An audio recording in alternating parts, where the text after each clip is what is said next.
My name is Cynthia Whitmore, and I was 27 years old when I finally realized that being the responsible one in my family didn't make me respected, it made me useful. I lived alone in a modest apartment just outside Portland, the kind of place that smelled faintly like old carpet cleaner and reheated takeout no matter how often you opened the windows.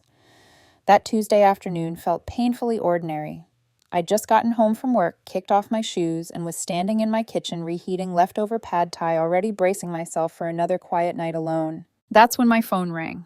It was my father. Now, my father didn't call to check in. He didn't call to ask how my job was going or whether I'd eaten. When my father called, it meant one of three things. Something was broken, someone was in trouble, or most often, he needed something. I stared at my phone for a few seconds longer than I should have, my thumb hovering over the screen. I should have let it go to voicemail. I knew that.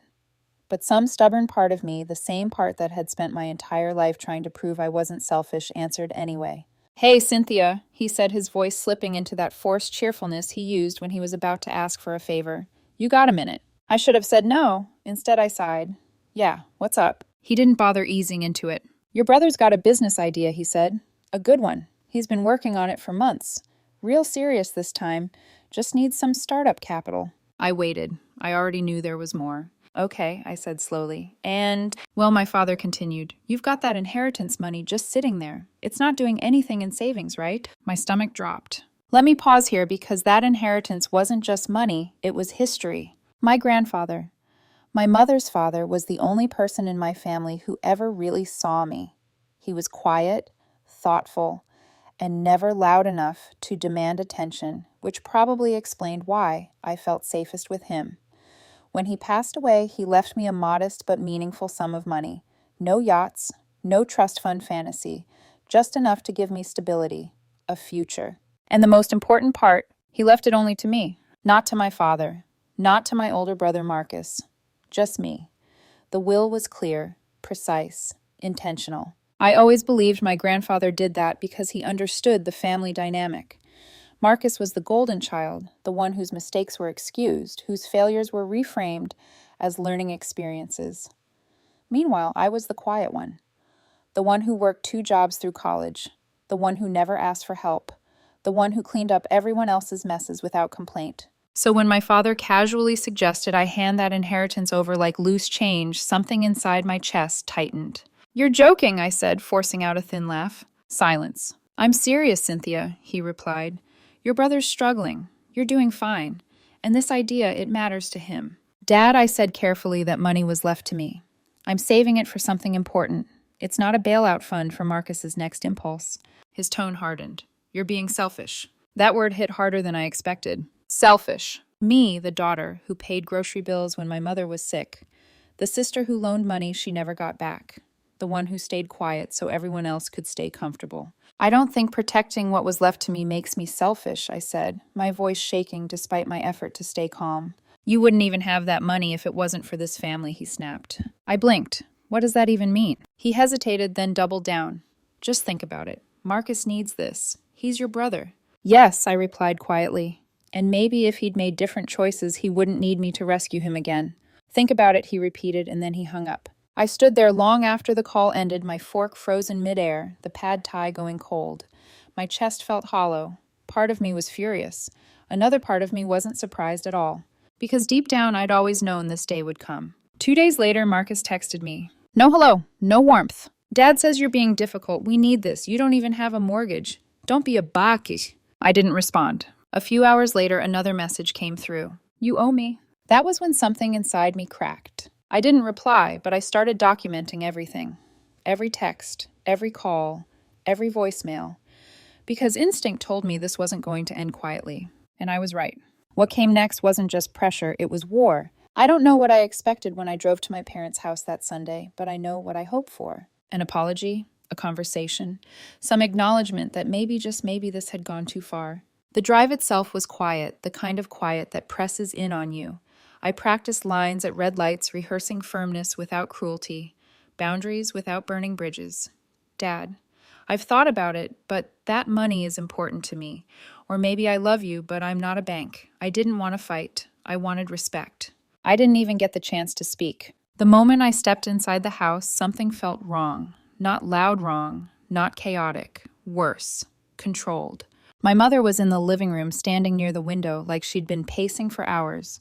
Her hair was unbrushed, her glasses crooked, her hands twisting together like she didn't know what to do with them.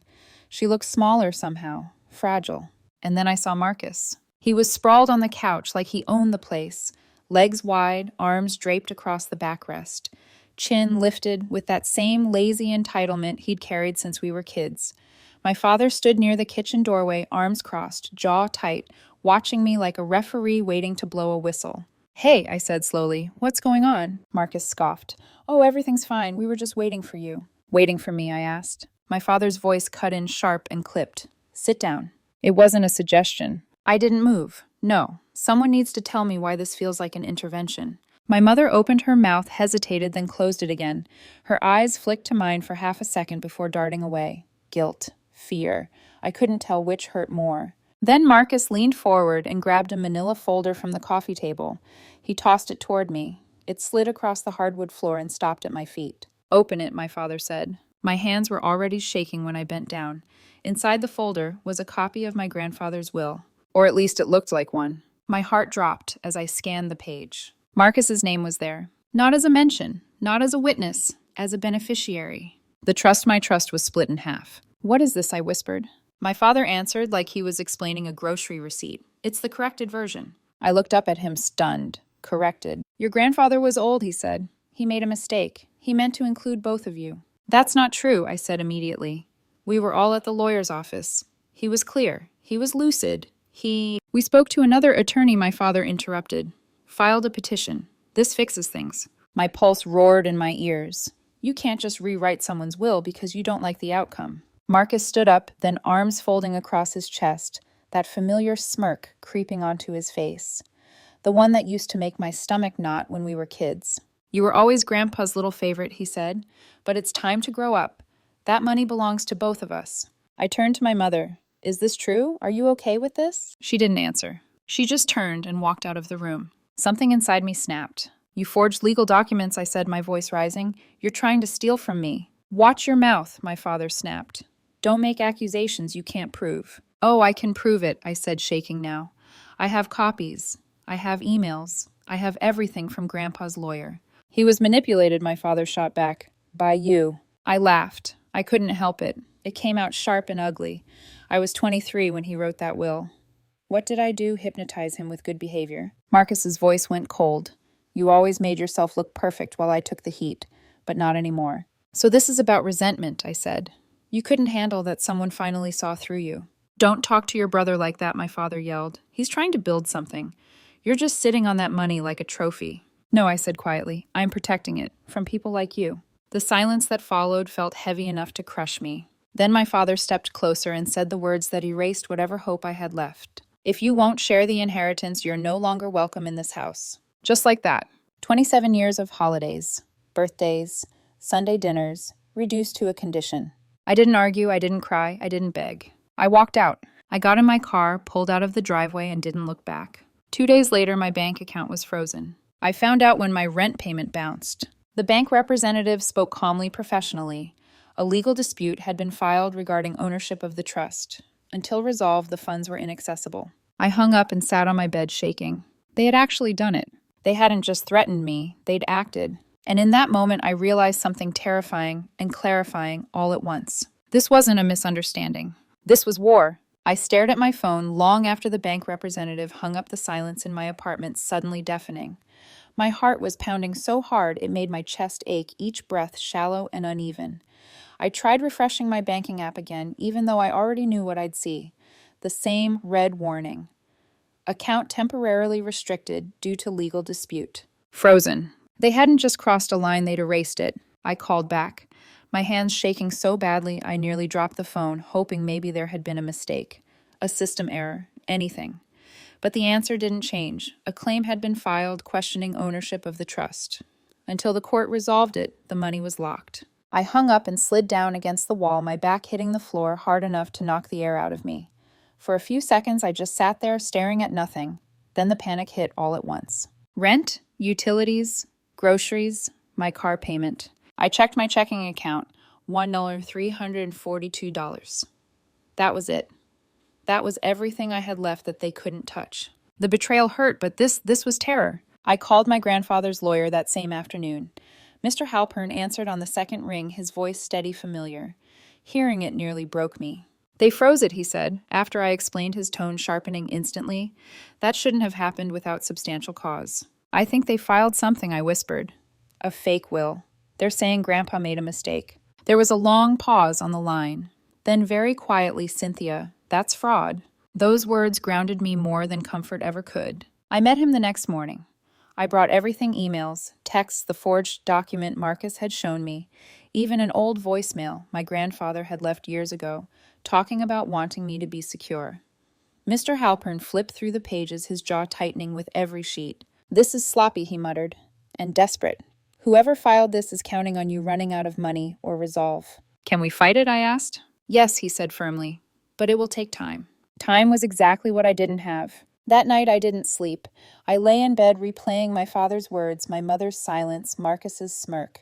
I wasn't even angry anymore. I felt hollow, like something essential had been scooped out of me and tossed aside. The days that followed blurred together. I went to work because I had to. My job as a graphic designer wasn't glamorous, but it paid enough barely to keep me afloat. I showed up on time, smiled when spoken to, and tried not to let the panic leak through the cracks. My boss Claire noticed anyway. You look exhausted, she said one morning, handing me a folder. Everything okay? I nodded automatically, then stopped myself. My family's imploding. She didn't ask questions. She just nodded slowly. If you need flexibility, I can't afford time off, I said too quickly. She studied me for a moment, then simply said, All right, let me know if that changes. That small kindness almost undid me. I went into survival mode. I canceled every subscription I had, cut my grocery list in half, started eating the same cheap meals over and over. I sold things I'd planned to keep: an old tablet, a guitar I hadn't played in years, collectibles my grandfather had helped me start buying when I was a teenager. Each sale felt like another piece of my old life slipping away. A month in reality finally caught up with me. I couldn't afford my apartment. Packing up my life felt surreal. I boxed everything alone, moving through rooms that suddenly felt too big, too empty. I ended up renting a tiny room above a garage owned by a coworker's cousin. It had one window that barely opened thin walls, and a faucet that dripped all night like a metronome for anxiety. But it was cheap, and it was mine. Late at night, lying on a narrow mattress with traffic noise humming outside, I made myself a promise. I wouldn't beg. I wouldn't cave. I wouldn't give them the satisfaction of watching me break. If they wanted to strangle me financially, fine. I would learn how to breathe without them. And somewhere in that cold, cramped little room, something inside me hardened not into bitterness, but into resolve. Because I was done waiting for my family to act like one. Living above that garage stripped my life down to its barest elements. A mattress on the floor, a folding desk, one chair that wobbled if I leaned back too far. At night, the cold crept in through the thin walls, and the drip of the faucet became my unwanted companion, counting out the hours I couldn't sleep. But something unexpected happened in that emptiness. I stopped waiting. I stopped waiting for my father to apologize, stopped waiting for my mother to call, stopped waiting for Marcus to suddenly grow a conscience. Instead, I focused on what I could still control. I worked, not just at my day job, but everywhere else I could squeeze value out of myself. I dusted off old freelance accounts I hadn't touched in years, updated my portfolio at midnight, answered emails during lunch breaks, designed logos, websites, flyers, anything anyone was willing to pay for. Some nights I fell asleep with my laptop still open, blue light burning into my eyes. It wasn't glamorous, but it was mine. The more I worked, the less space my family occupied in my head. Not gone, but quieter. Manageable. I started journaling too. Nothing poetic, just a cheap notebook from the drugstore. Every night I wrote down the things I couldn't say out loud. I hate that I still miss them. What if I'm wrong? What if I really am selfish? Some nights the pages blurred with tears. Other nights the words came out sharp and angry, but slowly the tone changed. I didn't cry today. A client loved my work. I don't owe them anything. That realization settled in gradually, like a bone knitting back together after a break. About 6 weeks in, Marcus resurfaced. The email subject line made my stomach twist before I even opened it. Be reasonable, Cynthia.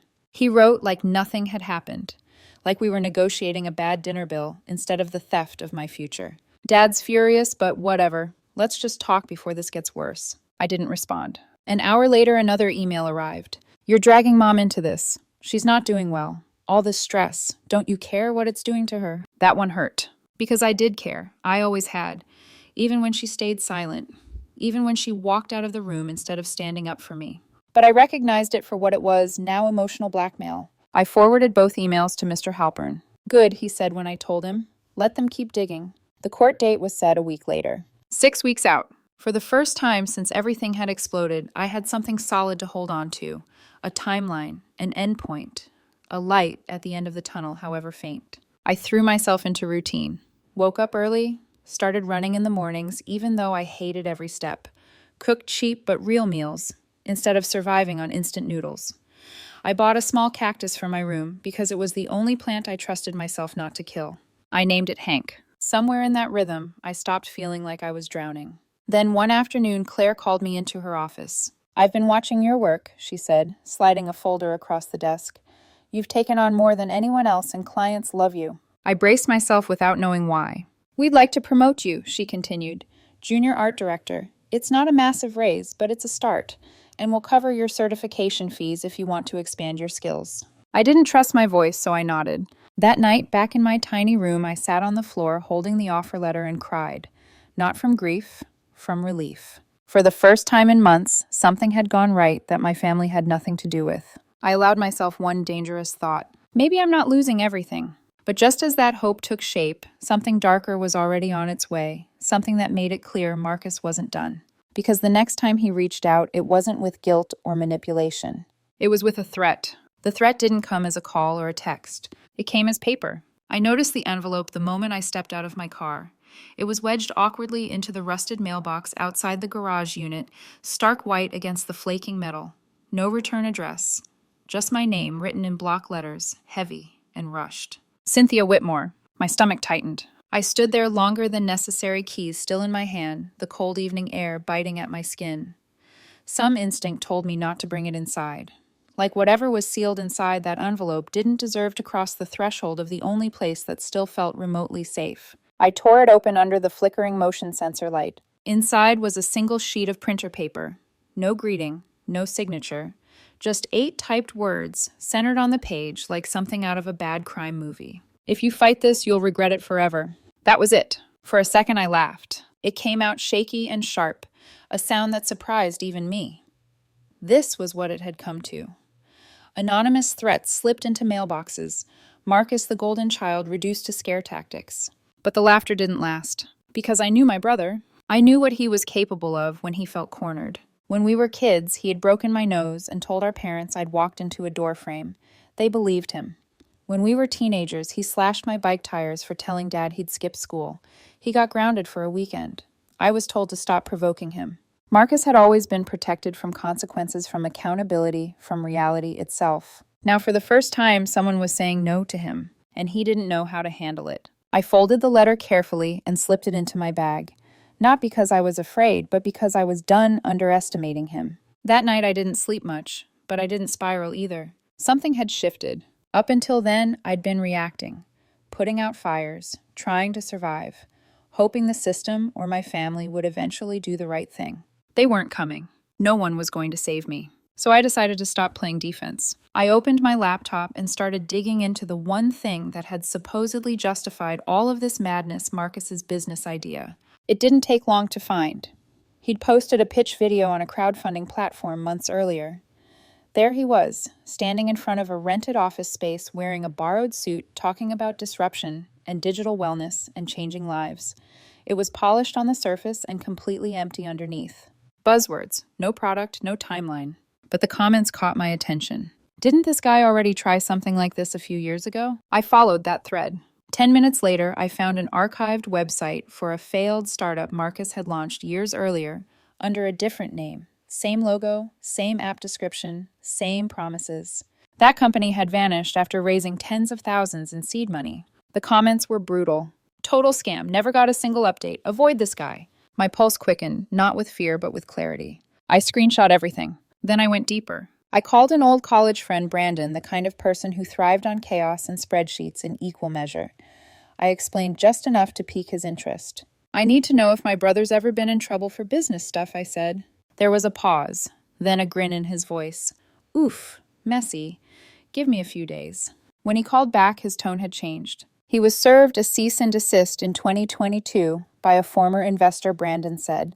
No lawsuit, but threats to go public. Looks like he walked away before it escalated. I added that to the growing folder on my laptop. I started calling it the war chest. But information alone wasn't enough. I needed leverage. And that's when I remembered something Marcus had said years ago, drunk loud and smug at a Thanksgiving dinner that everyone else had laughed off. I've got an offshore account, he'd bragged, just in case. I'd rolled my eyes back then. Now I went looking. Buried deep in his social media was a photo from Panama City, a rooftop bar, a smug caption about international money moves. I saved it. That was the moment I understood something vital. Marcus hadn't just tried to steal from me. He'd underestimated me. And that was going to be his biggest mistake. Once I started pulling on the thread, everything unraveled faster than I expected. The war chest grew quickly. Screenshots, archived websites, emails. Marcus had probably assumed we're gone forever. Every late night digging through forums and forgotten comment sections felt like peeling back layers of a lie he'd been building for years. This wasn't a single bad business idea. It was a pattern. A cycle of hype money, disappearance, and excuses. And the more I found, the calmer I became. That surprised me. I'd expected rage, vindication, some dramatic surge of adrenaline. Instead, what settled in was something colder and steadier. Focus. Marcus had spent his entire life relying on chaos, emotional, financial, interpersonal, to get what he wanted. I was going to beat him with order. I organized everything into a single document. Dates, names, amounts, screenshots cross-referenced with public records. I included the forged will, the trust freeze, the threatening letter, and his prior business failures. I didn't exaggerate or editorialize. I let the facts speak for themselves. Then I realized something else. Mr. Halpern was excellent, but he was playing defense. He believed in the system, in patience, in decorum. Marcus and my father were not operating in that world anymore. They were bullying, lying, and gambling on my silence.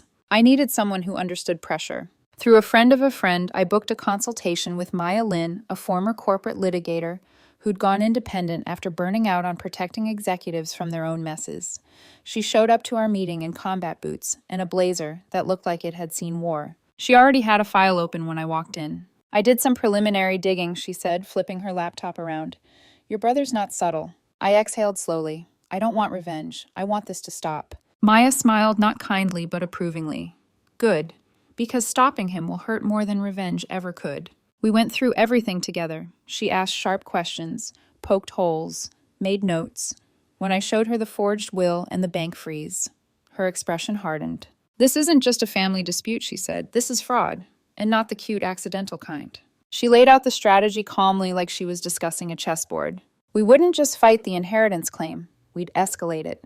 File a formal fraud complaint accusing Marcus and my father of knowingly submitting forged documents, manipulating legal filings, and coercing me under threat of familial exile. But we don't file it yet, she said. I frowned. Why not? Because timing is leverage, she replied. An open investigation, even the hint of one, can destroy someone who survives on credibility. She explained that she had a contact in the district attorney's office. Nothing guaranteed, no promises, but enough to make noise. Enough to make Marcus nervous. For the first time since the threat letter arrived, I slept. Not deeply, not peacefully, but without that tight coil of panic in my chest. I also did something else I hadn't planned on. I started therapy. I didn't tell anyone at work. I didn't announce it like a breakthrough. I just showed up to a small office on Wednesday evenings and talked to a woman named Jordan who listened without flinching. I told her about the will, the exile, the silence from my mother, the way I still felt guilty for standing up for myself. She didn't tell me to forgive. She didn't tell me to be the bigger person. She said you were raised to believe love had to be earned through sacrifice. But that isn't love. That's compliance. That sentence stayed with me, because suddenly this wasn't just about Marcus or my father or the money. It was about ending a pattern, one that had shaped my entire life. By the time Maya finished drafting the fraud complaint, I was ready. Not angry, not vengeful. Resolved. Marcus thought fear would make me fold. He had no idea what he'd actually triggered. Revenge, when done properly, doesn't announce itself. It arrives quietly wrapped in procedure and paperwork, delivered by people who don't care about your feelings, only facts. The envelope that ended Marcus didn't come to me. It came to him. A process server walked into the rented loft space where Marcus was hosting what he called A launch mixer. A room full of would-be investors, influencers, and people chasing proximity to success. Music was playing. Drinks were flowing. Marcus was mid-speech grinning, like the future already belonged to him. And then the server interrupted. I didn't see it in person, but 3 different people sent me messages about it later, all variations of the same stunned disbelief. Marcus opened the envelope right there in front of everyone. Inside was the formal fraud complaint. Not a threat, not a warning, a filing. It named Marcus and my father as co-conspirators in an attempted inheritance fraud, backed by evidence so extensive it required an appendix, forged documents, altered filings, coercion, the attempt to freeze my trust under false pretenses. Maya had timed it perfectly. The complaint hit this court the same week the judge was reviewing Marcus's claim, ensuring our evidence landed first, louder, and cleaner. It included a sworn statement from my grandfather's original attorney, affirming that the will had been executed with full mental capacity and had never been altered.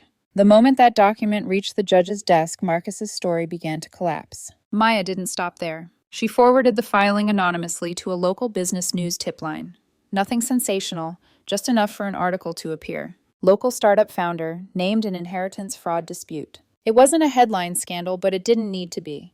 In investor circles, reputation is oxygen, and Marcus's supply vanished overnight. His crowdfunding page stalled, comments turned hostile. His web developer posted a public update stating he was no longer affiliated with the project.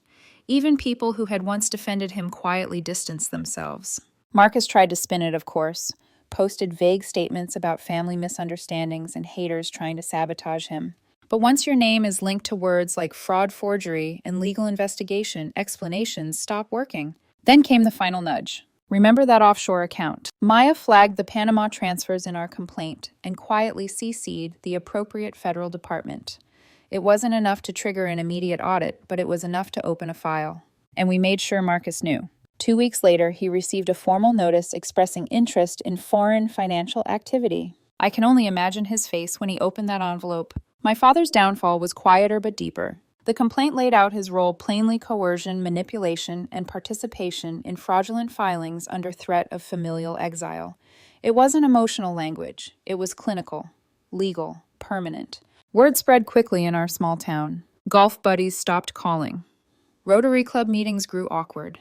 The man who once walked into rooms with confidence now avoided eye contact at the grocery store. And then the court ruled. Marcus's claim was dismissed entirely. The judge called it opportunistic interference with a lawful testamentary arrangement. She reinstated the trust fully under my name, ordered all funds released, and my personal favorite required Marcus and my father to pay my legal fees. Maya leaned over after the ruling and whispered, "They didn't just lose. They got documented." I didn't celebrate. I just breathed. For the first time in months, my chest didn't feel tight. Marcus tried to call me afterward. I didn't answer. He left a voicemail I deleted without listening. My father emailed. No apology. Just, "You got what you wanted. Hope you're happy." I didn't reply. Because this was never about winning. It was about ending it. Stop. Part 8. Peace without forgiveness. The silence that followed felt different. Not empty. Clean. My mother never reached out. Not before the ruling. Not after. For years, I'd made excuses for her silence, fear, loyalty, exhaustion. Now, I stopped. Understanding doesn't require acceptance. I took a small portion of the trust money and moved into a new apartment. Nothing extravagant. Just light. Space. Windows that let in morning air instead of cold. I kept freelancing, even after my promotion, slowly building something that belonged to me alone. Work felt different now. Purposeful. Unentangled. A few months later, I drove to my grandfather's grave. I brought grocery store flowers, the kind he used to buy for my grandmother, because he said expensive ones died too fast. I stood there for a long time thinking about everything he'd given me. Not just money. Choice. Protection. Belief. I kept it safe, I told him quietly, just like you wanted.